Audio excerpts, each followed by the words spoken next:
Hello दोस्तों, मैं हूं दिनेश के वोरा। आप सबका स्वागत है इस कार्यक्रम के अंदर। दोस्तों, टॉक शोज की श्रृंखला में हमारे आज के मेहमान श्री कार्तिकेय बत्रा। नमस्कार, स्वागत है आपका इस कार्यक्रम के अंदर।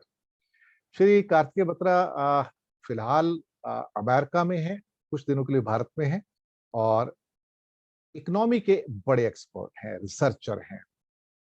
काफी महारत हासिल है इनको छोटी सी उम्र में। जिंदल यूनिवर्सिटी में प्रोफेसर भी रह चुके हैं और फेलो रह चुके हैं पार्लियामेंट के अंदर भी, स्टडीज वगैरह के अंदर, रिसर्च के अंदर। और काफी दरअसल देखा जाए तो तमगे इनके साथ जुड़े हुए हैं। लेकिन इतने नौजवान होने के बावजूद भारत की अर्थनीति और भारत की राजनीति और विदेश नीति की गहन समझ है। रिसर्चर होने के नाते बहुत सारी आप कह सकते हैं कि डेटाज या चीजें ऐसी हैं जो शायद इनके पास चुटकियों में उपलब्ध हो जाती है। और जब इनसे बात करते हैं तो हमें पता लगता है कि हाँ, कि समझदारी उम्र की गुलाम नहीं होती है और कहीं ना कहीं वो छोटी उम्र के अंदर भी इंसान बड़े विद्वानों जैसा क्या कहते हैं उसके समकक्ष आ जाते हैं। तो कार्तिकेय जी बिल्कुल उसी श्रेणी में आते हैं जहाँ पे क्या बहुत छोटी उम्र के अंदर बड़ी विद्वता की बात करते हैं। कार्तिकेय, स्वागत है। दो मुद्दों पर बात करेंगे। जी। अ, एक बात करेंगे महंगाई का दानव, महंगाई डायन खाए जात है। और दूसरा मुद्दा इस पे बात करेंगे बाद में हम सेकंड पार्ट के अंदर, अफगानिस्तान की समस्या पे। पहले आते हैं आम आदमी की समस्या, रोजी रोटी पे। अब तो लगभग कल मैं कार्यक्रम देख रहा था तो AK भट्टाचार्य साहब आए हुए थे, जो बिजनेस स्टैंडर्ड के चीफ एडिटर भी कह सकते हैं, उसके पैट्रन भी कह सकते हैं। उन्होंने एक शब्द ऐसा यूज कर दिया बात करते करते कि मैं हैरान हो गया कि भट्टाचार्य साहब ऐसी जुबान यूज कर सकते हैं। उन्होंने कहा कि सरकार ने फैसला कर लिया है कि महंगाई जाए भाड़ में, ये वर्ड यूज किया है, ग्रोथ होनी चाहिए। अब मैंने भी देखा, मैं भट्टाचार्य साहब ऐसे शब्दों का इस्तेमाल करते नहीं थे कभी, लेकिन किया। पर इन्फ्लेशन वास्तव में ही इस टाइम जो है सर चढ़कर बोल रहा है। और शायद सरकार ने भी ये फैसला कर लिया है कि हमें इन्फ्लेशन की इस टाइम बिल्कुल फिक्र नहीं है, अगर ग्रोथ हो सकती है। पहली टिप्पणी इसी बात पे आपसे लेते दिनेश सर, इसमें पहली बात तो ये इन्फ्लेशन कंप्लीटली हमारे कंट्रोल में नहीं है। हैं। जी। काफी हद तक ये इन्फ्लेशन आ रही है क्योंकि जो कच्चे माल का दाम है अंतर्राष्ट्रीय बाजारों में वो बढ़ रहा है। उसका कारण ये है कि कोविड क्राइसिस से निपटने के लिए बहुत सारे विकसित देशों ने खूब नोट छापे हैं अपनी अर्थव्यवस्था को ठीक करने के लिए। अब वो पैसा घूम घाम कर कमोडिटीज में जाता है। जी। हमारी स्टॉक मार्केट भी इस समय काफी अच्छा इसलिए कर रही है क्योंकि बहुत सारा वो वाला पैसा हमारी स्टॉक मार्केट में आया हुआ है। जी। तो ये जब बूम आता है कमोडिटीज में, वो तो हमारा इंपोर्ट बिल बढ़ जाता है। जी। ऐसा ही हमने कुछ डॉक्टर मनमोहन सिंह की सरकार में देखा था, दूसरी सरकार में जब हम लोग जो वैश्विक आर्थिक संकट से जूझ रहे थी, पूरी दुनिया जूझ रही थी, तो अमेरिका ने बहुत पैसा छापा था उस समय। जी। और उस समय क्रूड का दाम बहुत बढ़ गया था क्योंकि बहुत सारा इन्वेस्टमेंट उसमें जा रहा था। और उस समय हमारी इन्फ्लेशन बढ़ गई थी क्योंकि हमको तेल बहुत महंगे दाम पर मिल रहा था। जी। बहरहाल अब भी हम जिस दाम पर इंपोर्ट कर रहे हैं वो उस दाम से बहुत कम है। जी। लेकिन इस समय जो एक सबसे बड़ा कारण है इन्फ्लेशन का, जी। वो है जो फ्यूल पे टैक्सेस लग रहे हैं।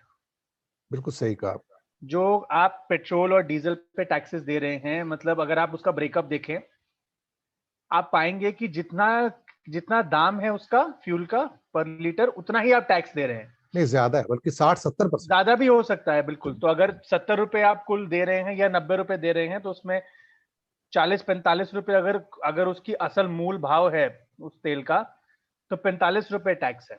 आज और इस हमारे यहाँ 107 रुपए मुंबई। मैं एक उदाहरण दे रहा हूं आपको, मैं भी यहाँ दिल्ली का फिगर भी कोट नहीं कर रहा मैं। अच्छा, उसमें भी सरकार की यूनियन एक्साइज ड्यूटी तो है, जी। लेकिन राज्य सरकारों की भी अपना वैट है। और राज्य सरकारों का तो वैट ऐसा होता है कि जितनी यूनियन एक्साइज ड्यूटी बढ़ेगी उसका परसेंटेज बना के वो और बढ़ जाता है। वो एड वैलोरम हो जाता है। एड वेलोरम होता है। और जी। यूनियन एक्साइज ड्यूटी की फ्लैट होती है तो हमें नजर में आ जाती है कि जी। रिविजन हो गया उसमें। जी। एक तो ये है। दूसरा, कि सप्लाई साइड में ये भी एक है कि कोविड के लॉकडाउन की वजह से डिसरप्शंस हुए हैं। जी। जब डिसरप्शन होते हैं तो सप्लाई कम हो जाती है, तो दाम मार्केट में बढ़ने लगता है चीजों का। जी। ये भी एक कारण है। अब इस समय क्या मुद्दा है? मुद्दा रिजर्व बैंक के लिए ये है, आप बॉम्बे में बैठे हैं, कि इंटरेस्ट रेट को बढ़ाया जाए इन्फ्लेशन को कंट्रोल करने के लिए, या इंटरेस्ट रेट यही रखा जाए। जी। तो देखिए, इन्फ्लेशन हर तरीके की इंटरेस्ट रेट से कंट्रोल में नहीं आती। जी। इंटरेस्ट रेट से usually demand side inflation control में आती है। ये इन्फ्लेशन डिमांड साइड नहीं है, ये सप्लाई साइड इन्फ्लेशन। हम्म।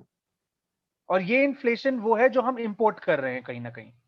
सही बात। अर्थव्यवस्था की कमर वैसे ही टूटी हुई है, तो अगर आप ब्याज दर बढ़ा देंगे तो वैसे ही बुरा हाल और हो जाएगा।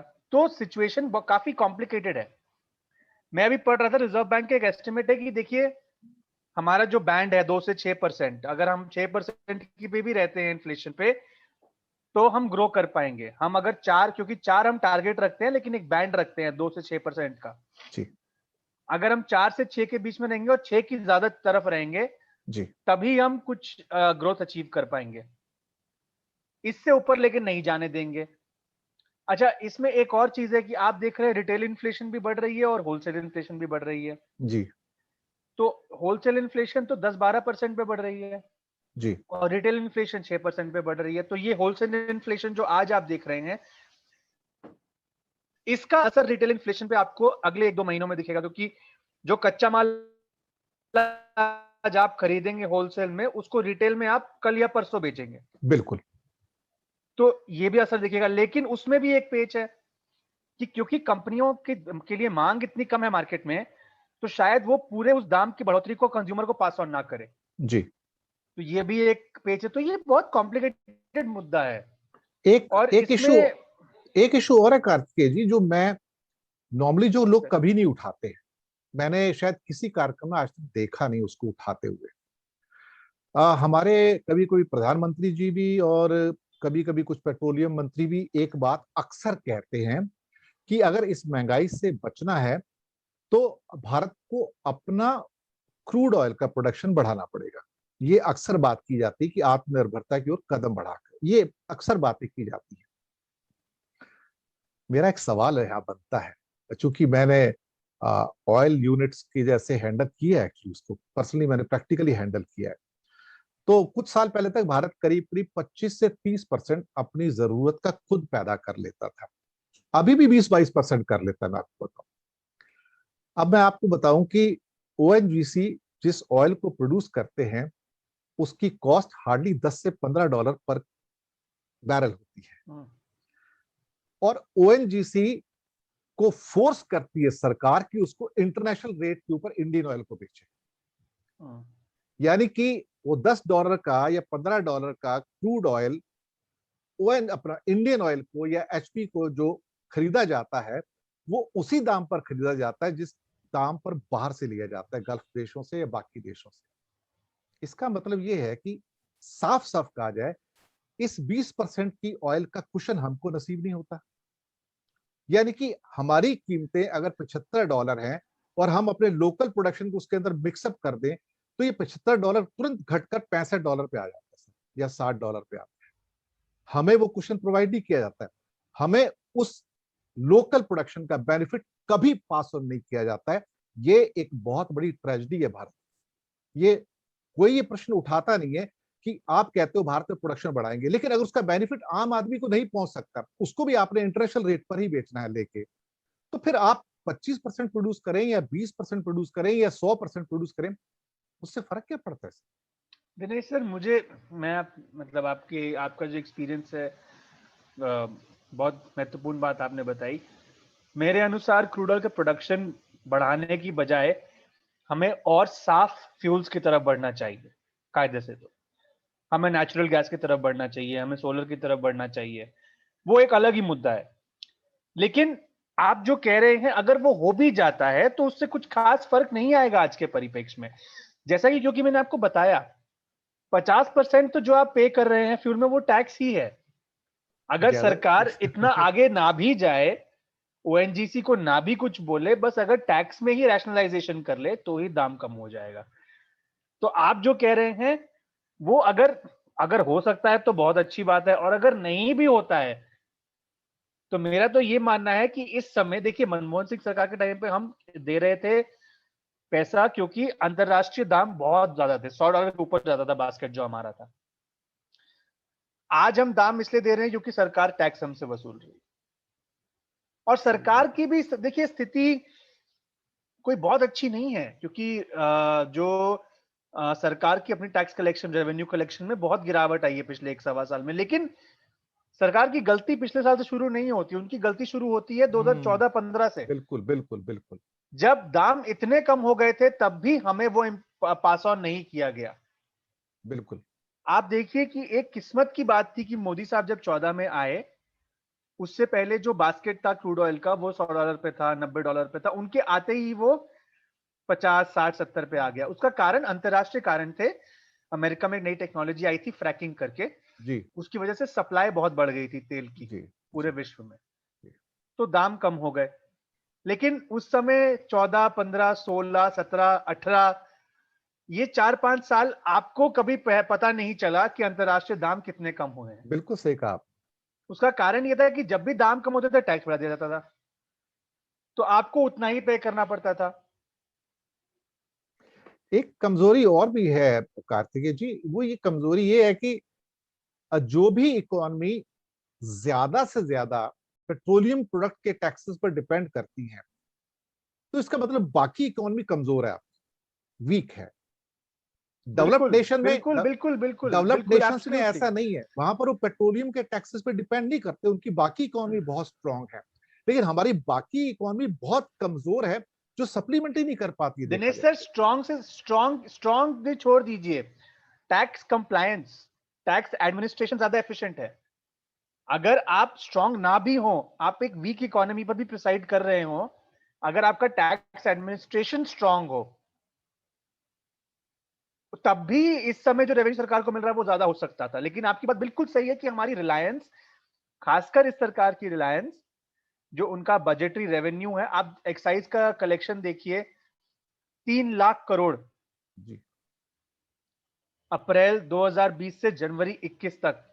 जी और यही जब 14 में ये आए थे तो 50,000 करोड़ था एक साल का।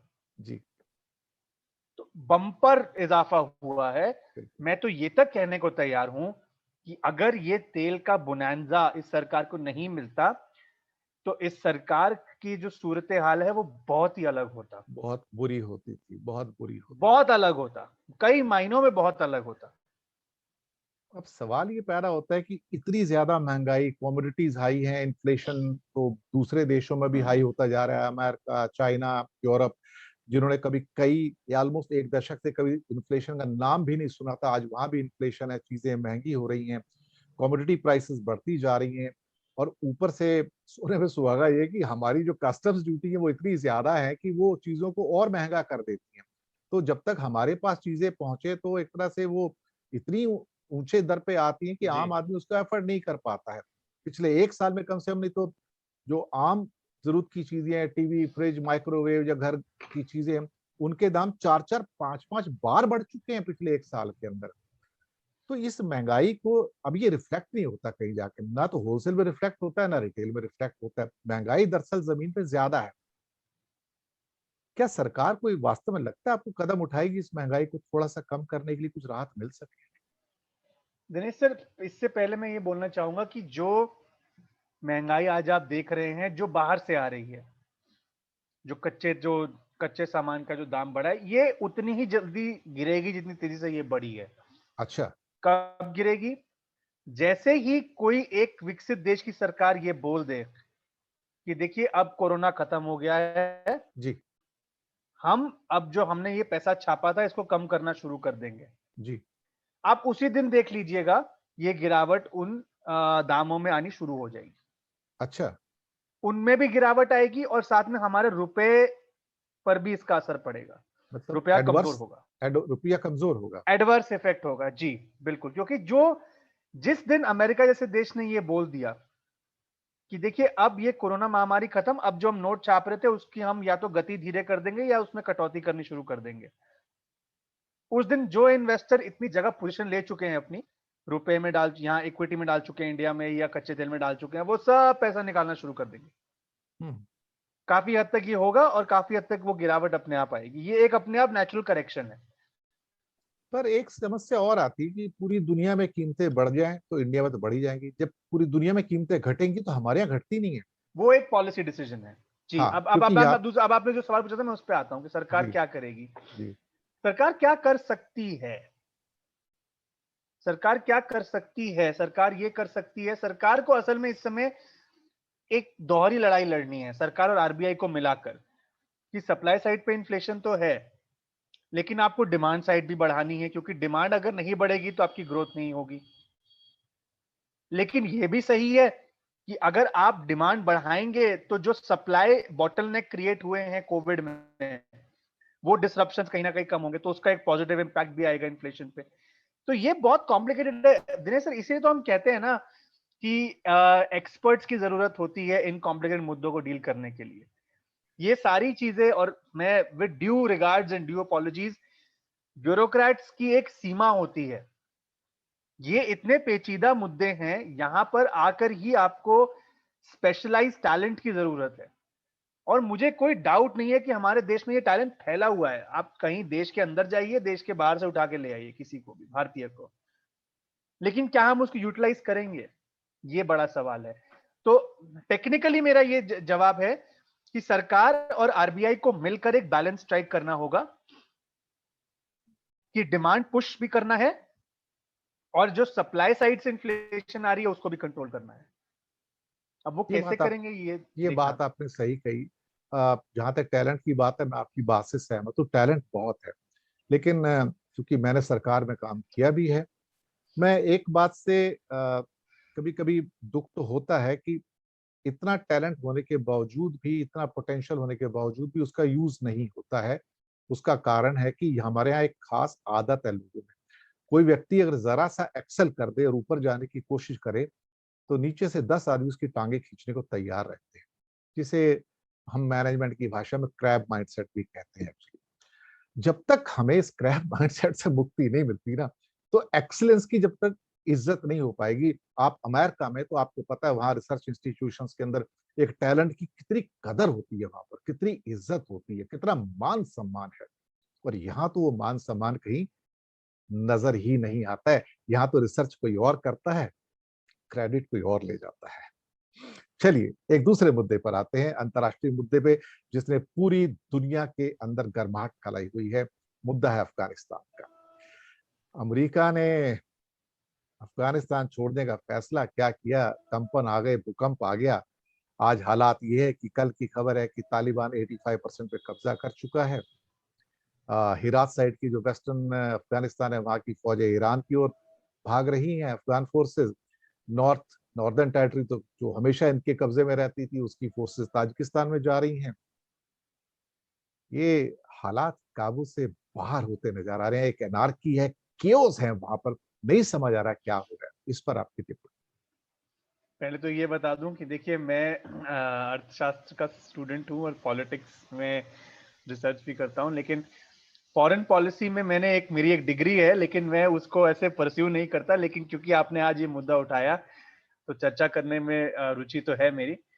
तो अगर कोई गलती हो जाए मुझसे इस वक्तव्य में तो नहीं मुझे नहीं, माफ गलती कर नहीं दीजिए। होगी, मुझे पता है आप फॉरेन विदेश नीति के भी विद्वान हैं। नहीं हालांकि नहीं आपको प्रोग्राम्स में इस बारे में क्वेश्चंस कम किए जाते हैं, मैंने इस बात नहीं, पर वो नोट किया अच्छा है। है सर, जितना कम पूछे जाए बेहतर है, गलती का नहीं नहीं स्कोप कम। नहीं नहीं, विदेश तो नीति अब भी अर्थनीति से जी, मिलती जुलती है एक्चुअली, देखा तो दिनेश सर, अफगानिस्तान एक बहुत ही पेचीदा मुल्क है। अगर आप देखें अफगानिस्तान की हिस्ट्री, अफगानिस्तान ने, ये पहली सुपर पावर नहीं जिसको खदेड़ कर बाहर निकाला है।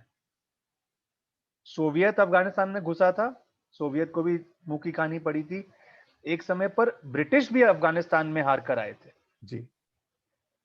तो अफगानिस्तान के जो कल्चर है, जो वहां का टेरेन है, जो ज्योग्राफी है, वो बहुत कॉम्प्लिकेटेड है। कोई वहां पर एब्सोल्यूट फतेह नहीं कर पाया है। जी और अमेरिका ने तो बहुत रायता फैलाया, 20 साल हो गए अब। आप अगर कंपेयर करें तो अमेरिका इराक में फिर भी थोड़ा बहुत सक्सेसफुल हुआ है, जी लेकिन अफगानिस्तान तो मतलब ग्रोथ, जो जिस स्थिति में वो एंटर किया था, अब कहीं ना कहीं वो स्थिति वापस बनने जा रही है। सही कह रहे हैं। तो अफगानिस्तान में क्या है कि पाकिस्तान द्वारा सपोर्ट किए गए जो मुजाहिदीन, जो तालिबान वहां पर थे, अब वो वापस पावर में आने वाले हैं। ऑलमोस्ट आ चुके हैं। जी, और अमेरिका ने बहुत समय तक ये कोशिश की कि हम तालिबान से बात नहीं करेंगे, जी। लेकिन अंत में उनको ये बात स्वीकार करनी पड़ी कि इसका कोई अल्टरनेटिव नहीं है। अगर उनको वहां से निकलना है तो उनको अपने दुश्मन से बातचीत करनी पड़ेगी, तो वो निकल रहे हैं। तो अभी आपसे मेरी जब बात हो रही थी शो से पहले कि वहां पर एक वैक्यूम क्रिएट हो रहा है, जी। वो वैक्यूम कौन भर रहा है? 2001 2021 से बहुत अलग है। वो वैक्यूम अब पाकिस्तान, चाइना, रशिया और जैसा कि आपने मुझे बताया ईरान भर रहे ईरान, हैं। भारत एक की आउटसाइड सपोर्ट भी है टर्की की। और कतर भी इन्वॉल्व है वैसे इसमें। जी। भारत की जो इसमें इन्वॉल्वमेंट थी वो अभी ही शुरू हुई थी, कुछ महीनों पहले अमेरिका के कहने पर भारत को टेबल पे लाया गया था। जी। ये कहा जा रहा था कि रशिया भारत को पीछे करने की कोशिश कर रहा था, जबकि रशिया हमारा दोस्त माना जाता है। लेकिन आज की तारीख में रशिया चाइना का भी एक बहुत अच्छा दोस्त बन चुका है, बिल्कुल। और चाइना तो नहीं चाहता कि हमारा जो जियो स्ट्रेटेजिक इन्फ्लुएंस है वो बढ़े, जी। और पाकिस्तान तो है ही। तो यहां पे पेच फंसा हुआ। अब जो जयशंकर जी ईरान गए हैं रिसेंटली, मेरा ये मानना है कि उसमें अफगानिस्तान के मुद्दे पर चर्चा जरूर हुई होगी, पक्का क्योंकि हुई है, देखिए हुई ये है। भी एक बात समझिए कि ईरान एक ऑड वन आउट कंट्री है। चाइना का अलायंस पाकिस्तान, जी। चाइना का अलायंस रशिया, लेकिन ईरान और पाकिस्तान की नहीं बनती। एक शिया देश है, एक सुन्नी देश है। हमारी ईरान से बनती है, हम वहां पर पोर्ट में इन्वेस्ट करते हैं, हम उनसे तब कच्चा तेल लेते हैं जब उन पे सैंक्शन लग गया होता है, जी। तो हमारी उनसे दोस्ती है। हम दुनिया से मतलब एक खिलाफत करके उनसे दोस्ती रखते हैं, काफी समय तक रखते हैं, फिर हम वो भी खत्म कर देते हैं का कुछ हद तक। तो ईरान का क्या रोल रहेगा भारत को इस प्रोसेस में इन्वॉल्व करने के लिए, अमेरिका का क्या रोल रहेगा, ये सब बहुत जरूरी मुद्दे हैं। लेकिन ये बात सत्य है कि अमेरिका के निकलने से पाकिस्तान की एक बोलते हैं स्ट्रेटेजिक डेप्थ, जी। वो क्या होता है कि देखिए अभी पाकिस्तान अगर हम पर अटैक करना चाहे, जो उनके मुजाहिदीन वगैरह हैं, तो उनके पास बचने के लिए केवल पाकिस्तान की अपनी टेरिटरी है। लेकिन जब अफगानिस्तान उसमें जुड़ जाता है तो वो पाकिस्तान का ही एक बॉर्डर पोरस माना जाता है कि चलिए अगर केपीके में नहीं तो थोड़ा अंदर चले जाएंगे, बॉर्डर पार करके कोई बात नहीं, ये रहता है। और अब क्योंकि वहां पर ऐसे कोई प्रेसिडेंट नहीं रहेंगे जो फेवरेबल है इंडिया के लिए, तो उनको पकड़ना भी मुश्किल हो जाएगा हमारे लिए। लेकिन अब इसमें एक दूसरा पेच भी है। दूसरा पेच ये है कि पाकिस्तान क्या तालिबान को वैसे सपोर्ट करना चाहेगा जैसे पहले करता था, क्योंकि अब पाकिस्तान को भी रिस्क है। पाकिस्तान में जो एक आपको याद होगा 2014 में स्कूल पे अटैक हुआ था, जी। बहुत ही बर्बर अटैक हुआ था, जहां पर आर्मी के बच्चों को मार दिया गया था। जी। ये जो वो वाले एलिमेंट्स थे, जो नॉर्थ वेस्टर्न फ्रंटियर जो अफगानिस्तान बॉर्डर पे लगा हुआ है, जी। उन एलिमेंट्स को कहां काफी हद तक दबाया गया है उस एरिया में। लेकिन क्या इस अफगानिस्तान से जुड़ाव की वजह से वो चीजें फिर से सामने आ सकती हैं? जी। तो पाकिस्तान के लिए भी ये बहुत पेचीदा मुद्दा रहेगा। एक सवाल और उठता है कि आज तालिबान के भी कई ग्रुप्स हैं अंदर, मैं आपको बताऊं। एक इस किस्म की फाइट चल रही है जहां पे northern Afghanistan, western Afghanistan, southern Afghanistan, eastern Afghanistan या सेंट्रल अफगानिस्तान, वो अलग अलग वहां पे कुछ, जो मेरे सूत्रों ने बताया है, फीफडम की फोर्सेस हैं उनकी, कबीले होंगे अपने जी। कबीले टाइप के हैं। और टोटल करीब करीब 400 के करीब उनके डिस्ट्रिक्ट्स हैं। 400 400 कुछ, या कुछ 390 कहीं लिखा आता है, कहीं 400 लिखा आता है, कहीं 451 लिखा आता है। तो मुझे भी कई बार कंफ्यूज हो जाता है कि एग्जैक्टली डिस्ट्रिक्ट है कितने। तो वो अलग अलग डिस्ट्रिक्ट पे अलग अलग फीफडम जो कबीले हैं उनके ऊपर वो राज करते हैं। हालांकि वो तालिबान का अम्ब्रेला है, लेकिन वो अम्ब्रेला भी कई बार उनको काबू नहीं कर पाता है। जो हेरात साइड है उसके ऊपर ईरान का जो इन्फ्लुएंस बहुत ज्यादा है वहां पर, जी। क्योंकि वो ईरान से बॉर्डर एरिया आता है। जो आपका मज़ार शरीफ है बल्ख डिस्ट्रिक्ट के अंदर टॉप पे, वो ताजिकिस्तान के बिल्कुल साथ लगता है, तो वहां का इन्फ्लुएंस है। जलालाबाद पाकिस्तान के साथ लगता है, तो वहां पे इन्फ्लुएंस है। कंधार नीचे हो जाता है, वही पाकिस्तान के उसमें इन्फ्लुएंस में आता है। ये बड़ी कॉम्प्लिकेटेड आपने कहा सिचुएशन है। इस सिचुएशन में भारत की स्थिति तो ऑड मैन आउट जैसी हो गई है। इतना पैसा इन्वेस्ट करने के बावजूद भी हम शायद, ऐसा लगता है कि अफगानिस्तान से बाहर आने की स्थिति में हो गए हैं। हमें कोई पूछ भी नहीं रहा है। हिंदुस्तान करेगा क्या? यही चैलेंज है हमारे फॉरेन मिनिस्टर के लिए कि जगह कैसे बनाई जाए वहां पर, क्योंकि देखिए हमने वहां पर बहुत कोशिश की पिछले कुछ सालों में कि हम इन्वेस्टमेंट्स करें, हम अपनी प्रेजेंस बढ़ाएं, लेकिन कुछ खास मुझे लगता नहीं ऐसा हुआ कि जिसकी वजह से हम वहां पर एक मेजर प्लेयर बन पाए। और अब जिस स्थिति में अमेरिका छोड़ के जा रहा है अफगानिस्तान, जो आप कह रहे हैं कि अगर ऐसी स्थिति है कि ये कबीले हैं, तो ये रेसिपी फॉर डिजास्टर ऑलरेडी बन चुकी है जी, केओस है। कि ये लड़ेंगे आपस में, इनमें मतलब आपस में इनमें फूट होगी, ये सब होने वाला है। तो अब देखना ये है कि क्या अफगानिस्तान अपने आप को सस्टेन कर पाता है या फिर से इम्प्लोड हो जाता है। सही बात। और अगर ऐसा होता है तो कोई बड़ा पावर जैसे कि चाइना, जैसे कि रशिया, क्या फिर से अफगानिस्तान में अपना प्रेजेंस जमाने की कोशिश करते हैं, या डायरेक्टली या किसी प्रॉक्सी के जरिए। मैं वही बात ये कर रहा था पावर कि प्ले शुरू होने वाला है दिनेश सर, और इस हाँ, पावर प्ले में भारत को बहुत स्मार्टली अपने कार्ड्स खेलने पड़ेंगे, क्योंकि टेरर थ्रेट तो है ही अफगानिस्तान से, लेकिन अफगानिस्तान एक का जो स्ट्रेटेजिक पोजीशन है वो भी बहुत इंपॉर्टेंट है। क्योंकि मैं इसमें एक नया क्वाड देख रहा हूँ और उसके बारे में अपने चर्चा भी कर चुका हूँ अपने कुछ एपिसोड्स में। ये क्वाड रशिया, चाइना, पाकिस्तान और ईरान का है जो वहां पर अब राज करेगा, भले ही रीजनल राज हो गया उनका प्रभाव में। बस एक लास्ट सवाल पे आता हूँ, क्या कश्मीर में चेंजेस तालिबान से प्रभावित हैं? जो अभी पॉलिटिकल प्रोसेस स्टार्ट किया गया है, ये क्या कहीं से कुछ दबाव आ रहे हैं ऐसा या मुझे तालिबान का मुझे कुछ ऐसा खौफ है, कुछ ऐसा है? देखिए, कोई भी डिसीजन एक फैक्टर से तो नहीं प्ले होता, मल्टीपल फैक्टर्स होते हैं उसमें।